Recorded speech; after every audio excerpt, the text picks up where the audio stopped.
Baliraja tourism and water पार्कमुळे Sangli जिल्ह्याला पर्यटनाची नवी ओळख, महाराष्ट्रासह परराज्यातील पर्यटकांचे आकर्षण।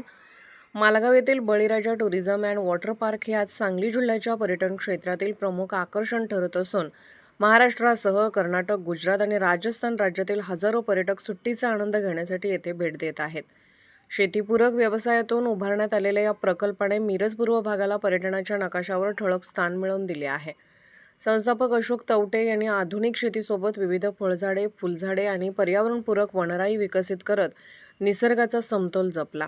त्याच संकल्पनेतून उभारण्यात आलेला हा 14 एकर परिसरातील प्रकल्प आज रोजगार निर्मितीचेही मोठे केंद्र बनला असून 200हून अधिक कुटुंबांना रोजगार उपलब्ध झाला आहे।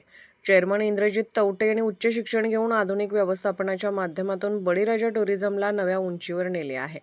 पर्यटकांसाठी वेव्ह पूल, थरारक water slides, DJ, rain dance, boating, मुलांसाठी खास मनोरंजन शो, अमर्यादित नाश्ता, जेवण, स्वच्छ पिण्याचे पाणी, सुरक्षित पार्किंग व महिलांसाठी विशेष सुरक्षा व्यवस्था अशा अत्याधुनिक सुविधा उपलब्ध करून देण्यात आल्या आहेत।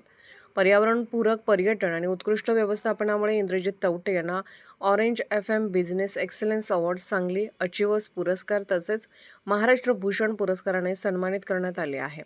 सांगली जिल्ह्याचे नाव पर्यटन क्षेत्रात आणखी उंचावण्यासाठी आम्ही कटिबद्ध आहोत असा विश्वास पत्रकार परिषदेत व्यक्त करण्यात आला। या पत्रकार परिषदेसाठी डॉक्टर सुहास खांबे, निखिल अनालिटिकल रिसर्च लॅबोरेटरी तसेच श्री भाऊसाहेब पाटील आदी उपस्थित होते।